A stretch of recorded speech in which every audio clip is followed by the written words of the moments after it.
High বন্ধুরা, আজকে হচ্ছে পটল চিকেন তৈরি হচ্ছে।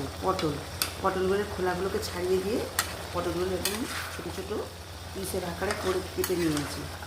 এই যে ছোটো ছোটো পটলগুলো দিয়ে এই নাম করে করে পিস করে নিয়েছি। এরকম করে পিস করে নিয়েছি পটলগুলোকে।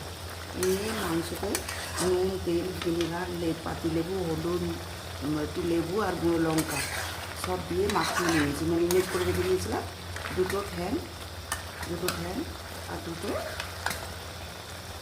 সাইডের পিস আর কি।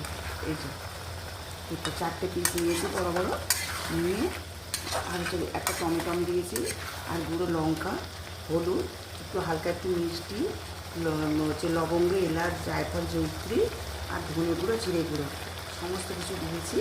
আর দিয়েছি একটুখানি হচ্ছে গোলমরিচের গুঁড়ো দিয়ে